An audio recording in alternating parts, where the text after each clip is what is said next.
আসসালামু আলাইকুম রহমতুল্লাহি ওয়া সম্মানিত দর্শক, 1975 সালের বিয়োগাত্মক এবং নির্মম মানবতা বিরোধী অপরাধ এবং খুন এবং সেই খুনের অন্যতম পিতা, মাস্টার প্ল্যানার এবং বাস্তবায়নকারী মেজর ডালিম 2024 সনের এই অস্থির বাংলায় তাকে নিয়ে একদল মানুষ উল্লাস প্রকাশ করছে এবং একজন খুনিকে নেতা বানানোর জন্য, একজন খুনিকে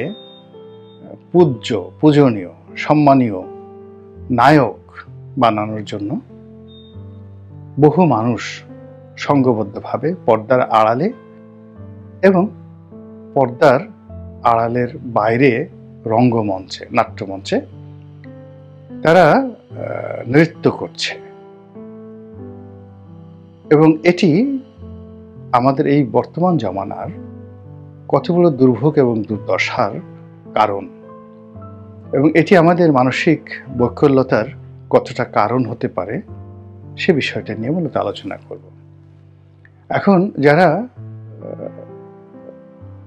ওনাকে নায়ক বানাতে চাচ্ছেন, জনাব মেজর ডালিম ওরফে খুনি ডালিম, এখানে হলে তিনি আত্মশিক্ষিত খুনি, নিজেকেই তিনি দাবি করেছেন। ফলে একটা কোর্ট তাকে বলেছে তিনি সাজাপ্রাপ্ত, তারপর তিনি নিজের মুখে স্বীকার করেছেন। ফলে তাকে খুনি বলাটা আসলে আমার জন্য কোনো বিষয় নয়, আর তার জন্য এটা বিষয় নয়, বিকজ তাকে এই নামে পরিচয় দিলে he is a murderer of Sheikh Mujib and his family, এটা নিয়ে তিনি গর্ব করেন যে আমি এরকম একটা খুন করতে পেরেছি, এই জন্য আমি গর্বিত, আমি আনন্দিত। এবং তার বক্তব্য হলো যে শুধু আমি আনন্দিত নয়, আমার যে পিতা আমাকে জন্ম দিয়েছে, আমার পিতার উল্লাস করা উচিত।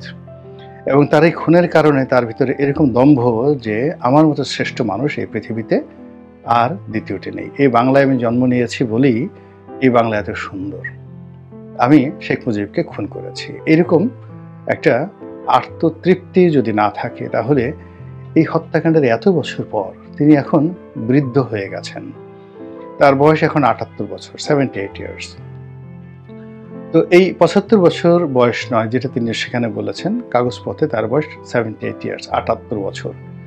এই বয়সে মানুষের অনুশোচনা থাকে, তার মুখে খোঁচা খোঁচা দাঁড়িয়ে আছে। তো অন্যান্য যারা বঙ্গবন্ধুর খুনি ছিলেন তারা কিন্তু প্রায় সবাই অনুশোচনায় ভুগেছেন। ভারতে ক্যাপ্টেন মাজেদ, কিংবা কানাডাতে নূর, কিংবা যারা ফাঁসির মঞ্চে গিয়েছেন সেই মেজর মহিউদ্দিন, তারা সবাই আফসোস করেছেন, অঝরে কেঁদেছেন এবং সারা জীবন অনুশোচনা করেছেন। শুধুমাত্র কর্নেল ফারুক এবং কর্নেল রশিদ এবং এই লোকটি, যেটি হলো যাকে বলা হয় এই ডালিম এবং মেজর বজলুল হুদা, এই কয়জন লোক দম্ভ করেছে প্রকাশ্যে এবং করে যাচ্ছে এখন মেজর ডালিম।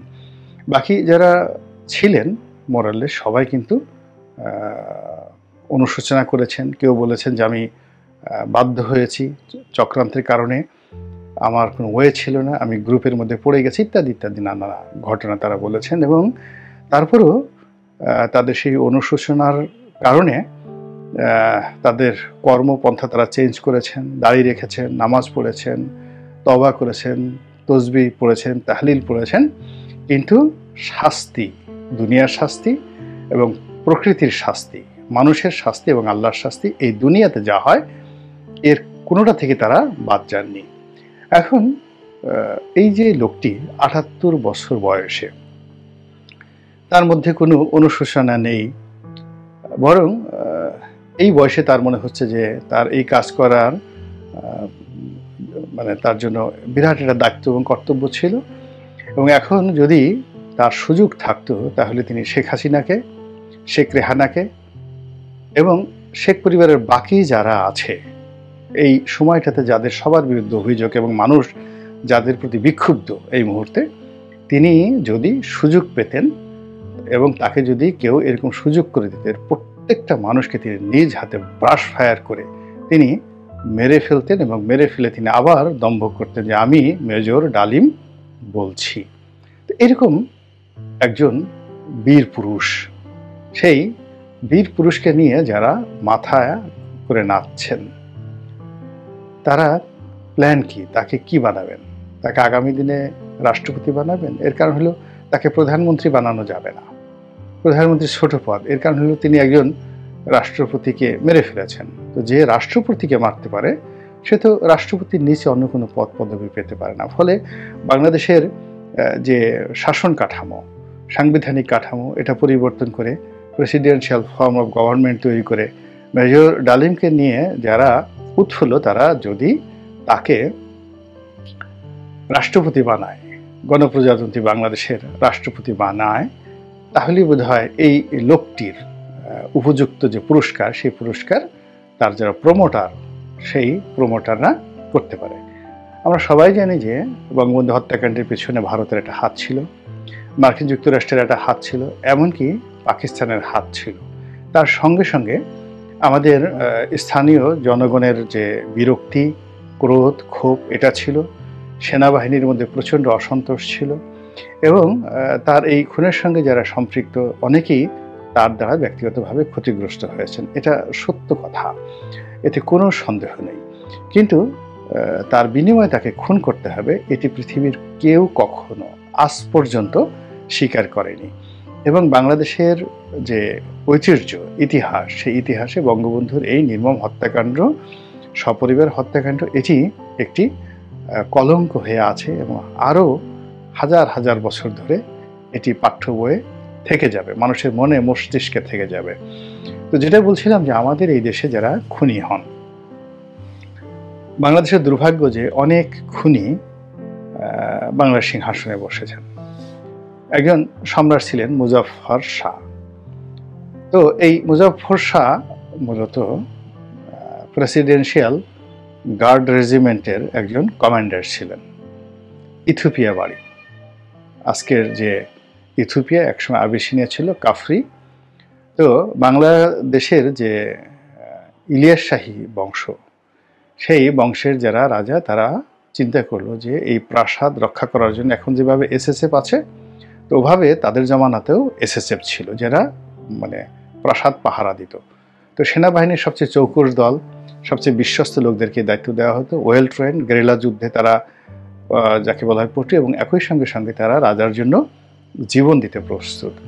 তো এই কাজ করার জন্য সারা দুনিয়াতেই এরকম যাদের রক্ত ভালো, বংশ ভালো, এরকম লোকদেরকে নেওয়া হয়। যেমন নেপালের গুর্খা, এই সম্প্রদায়টি এতটা বিশ্বস্ত এবং এতটা যোদ্ধা যে এখনো পর্যন্ত ব্রিটিশ রয়্যাল আর্মিতে যে রানী বা রাজার যে গার্ড রেজিমেন্ট রয়েছে, সেখানে গুর্খার সৈন্যদের সেখানে সসম্মানে নিয়োগ দেওয়া হয় এরকম। তো ওই সময়টিতে সবাই এরকম বিশ্বস্ত জাতিগোষ্ঠীকে খুঁজতেও প্রাসাদে নিয়োগ দেওয়ার জন্য সারা দুনিয়াতে। তো বাংলার ইলিয়াস শাহী বংশ তারা করলো কি, ইথিওপিয়া থেকে এরকম একটা ক্ল্যানের নাম শুনলো এবং সেখান থেকে আনলো, এবং সেই বাহিনীর প্রধান ছিলেন মুজাফফর শাহ। তো এই বাংলার আবহাওয়া এত খারাপ যে ইথিওপিয়ার মতো দেশে যাদের সুনাম সুখ্যাতি ছিল হাজার বছরে, যে যারা বেইমানি করে না, মুনাফিকি করে না, কিন্তু এই বাংলার আলো বাতাস পাওয়ার সঙ্গে সঙ্গে এই লোকগুলো বেইমান হয়ে গেল, মুনাফিক হয়ে গেল, বিশ্বাসঘাতক হয়ে গেল, এবং যে রাজা তাদেরকে আনলেন তাকে রক্ষা করার জন্য, সেই রাজাকে সে মেরে সে সিংহাসনে বসে গেল। এবং বেশ কয়েক বছর তার সেই অত্যাচার, দুরাচারের যে শাসন, এটি কিন্তু বাংলাদেশে চলছে। এরকম হত্যাকারী বাংলার সিংহাসনে বসেছে, বহুবার এরকম ঘটনা ঘটেছে। আর নিজ পরিবারের মধ্যে পিতা সন্তানকে খুন করেছেন, সন্তান পিতাকে খুন করেছেন, তারপরে সিংহাসনে বসেছেন, এরকম ইতিহাস বাংলাদেশে অনেক অনেক আছে। তো সেই ক্ষেত্রে মেজর ডালিম যদি রাষ্ট্রপ্রশাসিত শাসিত শাসন ব্যবস্থা একটি বিশেষ গোষ্ঠীর প্রতিনিধি হিসেবে তিনি প্রেসিডেন্টের দায়িত্বভার গ্রহণ করেন এবং বাংলাদেশে একটি বিশেষ সুশাসন প্রতিষ্ঠা করেন, আইনের শাসন প্রতিষ্ঠা করেন, এবং তার যে হাত রয়েছে, রক্তে রঞ্জিত হাত রয়েছে, এই রক্ত রঞ্জিত হাত দিয়ে তিনি যদি বিএনপি এবং আওয়ামী লীগ দুটো দলকে আচ্ছা মতো প্যাদানি দিয়ে বাংলার জমিনে এদের রাজনীতির কবর রচনা করতে পারেন এবং এখানে যত যাকে বলা হয় রাজনৈতিক প্রতিভাবান লোক রয়েছে, যারা ডালিমের যারা মালিক, ডালিম যাদের পুতুল, এই ৭৮ বছর বয়সে তিনি যাদের পুতুল হয়েছেন, যাদের পাপেট হয়েছেন, যাদের মাউথ পিস হয়েছেন, তাদেরকে খুশি করার জন্য, তাদেরকে ক্ষমতায় চিরস্থায়ী করার জন্য তিনি তার সেই রঞ্জিত হাত দিয়ে যদি রাক্ষসের ভূমিকায় অবতীর্ণ হয়ে বাংলাদেশের মূল ধারার যে সকল রাজনীতি যারা করেন, ইতিবাচক রাজনীতি করেন, গণমানুষের রাজনীতি করেন, গণতন্ত্রের কথা বলেন, তিনি যদি সবাইকে তিনি শেষ করে দিতে পারেন, কণ্ঠরোধ করতে পারেন, তাহলে ডালিমের যারা উদ্ভাবনকারী এই মুহূর্তে, উনি তো লুকায়িত ছিলেন বহুদিন, 50টি বছর তিনি গর্তে ছিলেন, লুকায়িত ছিলেন। তো তাকে কষ্ট করে খুঁজে বের করা, তাকে রাজি করা এবং তার পেছনে তো টাকাও দিতে হয়েছে। এর কারণ হলো এই লোক বিদেশে কোনো তার কাজ নাই, কর্ম নাই, চাকরি নাই, বাকরি নাই, তো তাকে তো সংসার চালাতে হয়। তো তিনি যে বেঁচে আছেন এটা তো কারো না কারো দয়াতে তিনি বেঁচে আছেন। তো এই অবস্থাতে এত বড় তিনি যে একটা ঝুঁকি নিয়েছেন, সেই ঝুঁকির পেছনে নিঃসন্দেহে একটা বিশাল বিনিয়োগ আছে।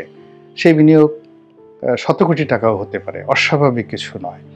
তো এখন সেটা দেশি চক্র হতে পারে, বিদেশি চক্র হতে পারে, ভারত হতে পারে, আমেরিকা হতে পারে, বাংলাদেশ হতে পারে, পাকিস্তান হতে পারে, এনিথিং, কিন্তু ডাজ নট ম্যাটার। আমার বক্তব্যটা হলো যে যারা তাকে নামিয়েছেন তারা যদি এই জায়গাতেই শেষ করে দেন যে উনি একটা বক্তব্য দিলেন, একটু হাওয়া বাতাস দিলেন, চলে গেলেন, তাহলে এটা হয় না। এই ভদ্রলোকের প্রতি অন্যায় করা হবে, অবিচার করা হবে। এত বড় একজন মানুষ যিনি এত একটা যুগান্তকারী হত্যাকাণ্ড তিনি ঘটিয়েছেন এবং 50টি বছর ধরে তার সেই যে হত্যা করার যে গৌরব, সেই গৌরব তিনি বহন করে বেড়াচ্ছেন।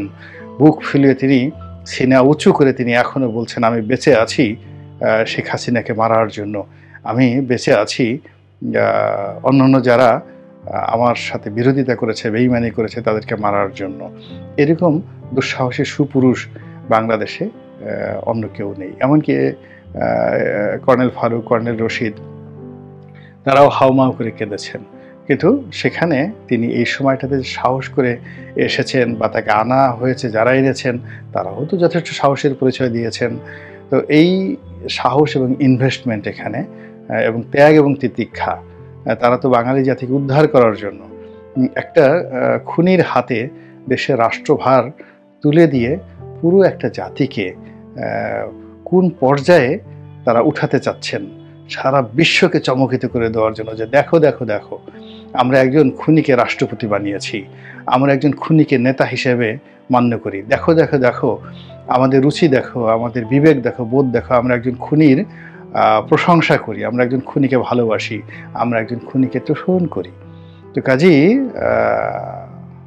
তারা যদি এই লোকটিকে একজন রাষ্ট্রনায়ক রূপে ভোট দিয়ে হোক, সিল পিটিয়ে হোক, জোর করে হোক, যেভাবে হোক রাষ্ট্র ক্ষমতায় বসিয়ে, ওই যে বঙ্গভবন, জনাব চুপ্পু সাহেব যেখানে বসে আছেন তাকে বাদ দিয়ে ওখানে বসিয়ে সেখানে যদি জিয়াউর রহমান সাহেবের চেয়ে বড় কোনো রাষ্ট্রনায়ক সেখানে তারা পয়দা করতে পারেন এই লোকের মাধ্যমে, তাহলেই হয়তো তাদের এই যে কষ্ট, কত কষ্ট তারা করেছেন, কত টাকা এই সময় দেখেন, এমনি বাংলাদেশে কত অভাব, যদি মেজর ডালিমকে এই সময়ের জন্য একটা টাকাও দেওয়া হয়ে থাকে তাহলে সেই টাকাটা অনেক কষ্ট করে আয় করতে হয়েছে না?